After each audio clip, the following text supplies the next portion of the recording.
Izjautāsim ministru prezidenti Eviku Siliņu. Kā Latvijas valdība vairākus gadus varēja vadīt cilvēks, kuram nebija priekšstata, ka privātie avioreisi tas ir kaut kas ļoti dārgs un ka tas ir luksusa pakalpojums? Es domāju, tā ķibele, vai tā varētu teikt, radās noteikti laikā, kad bija Covid, kad vispār nebija avioreisi un speciālajie reisi bija jāizmanto, jo savādāk nekur nevarēja nokļūt. 12 reisos mēs redzam, ka varēja doties ar regulārajiem komerclidojumiem, pastāvēja samērojums alternatīvas, nebija vairs ārkārtējā situācija, un šo reisu speciālo lidojumu izmaksas bija 274 000 eiro.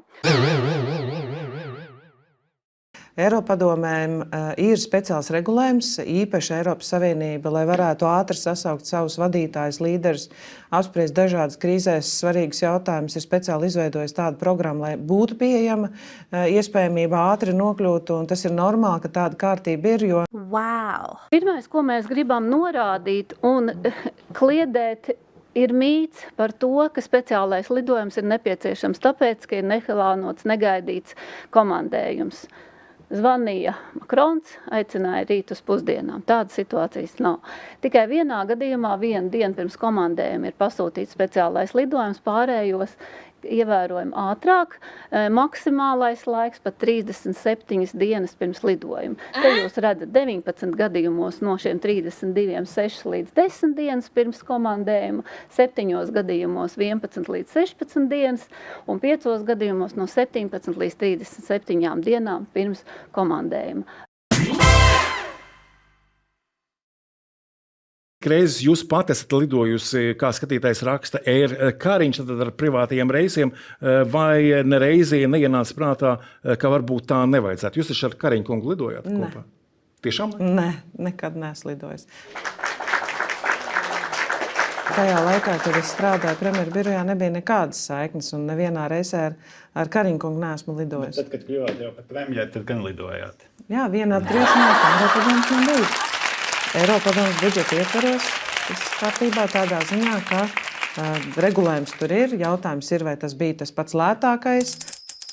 Tas, ka varbūt ilgāk ievilkās šī prakse un nebija valsts kancelē pateikusi, ka nav regulējumu, tas nav, manuprāt, īsti labi un īsti normāli, to arī atzīst valsts kontrole. Bija arī, tātad saprotot, ka tā situācija nav atregulēta, viņa bija skaidri jāapsaka, kā tad ir tie kritēriji.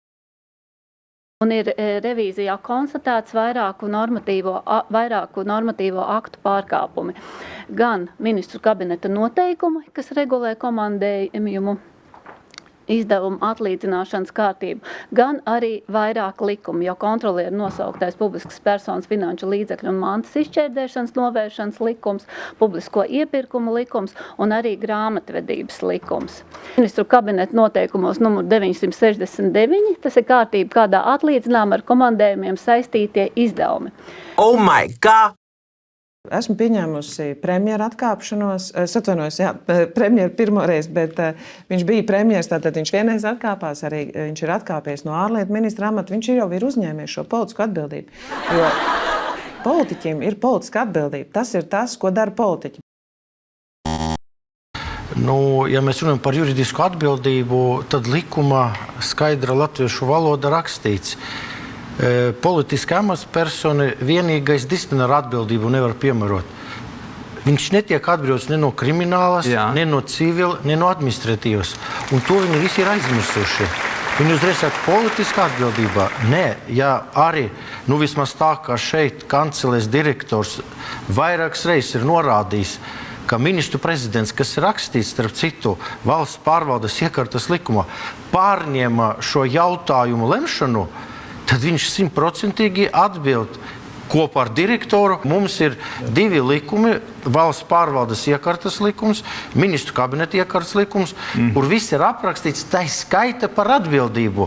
Un, ja mēs runājam par kolektīviem lēmumiem, principā, ja ministru kabinets, visi ministri nolems kaut ko pretiesisko, pret visiem ministriem ierosināt var lietu, un katrs atbildēs. Minēt arī Kariņkunga politisko atbildību, bet tomēr laikā, kamēr par Krišāņa Kariņa galvu ir šī aizdoma ēna pat par kriminālu pārkāpumu, Krišāns Kariņš saglabā partiju apvienības jaunā vienotība valdes priekšsēdētāja amatu. Vai viņa atrašanās šajā amatā jūsuprāt būtu pārskatām? Es neesmu jaunās vienotības valdē. Man nav iespējas izteikt. Es esmu vienotības valdē, bet man nav ietekmes jaunās vienotības valdē. Tas ir jālemj tātad arī jaunās vienotības valdes locekļiem, kā viņi redz šo nākotni, bet es to visu. Šobrīd doma to lemt nav. Es neesmu valdē, es nevaru neko pateikt. Labi, ejam tālāk partijas vienotībā. Bijušais vadītājs Normons Orleāns Delfi TV raidījumā, kāpēc nācis klajā ar jauniem, diezgan interesantiem un šokējušiem stāstiem par vienotību. Paskatīsimies fragmentu. Un vēl ir ļoti interesanta situācija, kad ir uzņēmēji, kuriem praktiski ir ar draudiem teikts, ja tu prasīsi naudu, tad mēs tev būs slikti kaut kādas pat bandītas uzsūtot. Un šis uzņēmējs ierakstīja to sarunu. Ja? Un tā ir pavisam cita krimināla lieta. Ja šis uzņēmējs nebūtu iesaistījis, teiksim, Eiroparlamenta deputātus, ja, Valdi Dombrovski, kurš pēc tam Ašrāderam lika to jautājumu sakārtot, tad es nezinu, kā beigtos ar šo uzņēmēju. Vienotības pārstāvja pēc Orleāna kunga sacītā uzņēmējiem draud ar bandītiem. Ko par šādu izteikumu varat sacīt? Kā jau minēju, skaidrs, ka pēc reorganizācijas ir darbinieki, kas nav apmierināti, ka viņiem nav vairs ierādīta jauna darba vieta jaunajā vienotības birojā. Veidojās konflikts, un tad konflikta rezultātā vai nav beigās tā, ka tas cilvēks, kas pats bija atbildīgs par dažādiem arī finansu jautājumiem, nāk klajā pats ar dažādiem apgalvojumiem, kur atbildība nonāks pie viņa paša. Mēs kā vienotība ļoti nopietni vērtējam šos Orleāna apgalvojumus, jo es neesmu pati strādājis ar Orleāna kungu personīgi nekādā veidā kopā. Mēs gan ētikas komisijā vairākas reizes tincinājām dažādu veidu cilvēkus, darbiniekus. Izvērtējām arī valdē šos jautājumus. Nav nekāda pierādījuma gūta tam, ko viņš apgalvo. Tāpēc arī paši vērsāmies Knābā proaktīvi ar šo apgalvojumu klāstu, jo šobrīd iznāk tā, ir vārds pret vārdu, pierādījumu nav.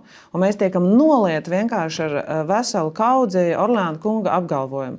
Un tāpēc es domāju, tiesību sargājušām iestādēm ir jāvērtē, jo arī es vēlos zināt, ja kaut kas tāds ir noticis, protams, es netolerēšu tādus pārkāpumus.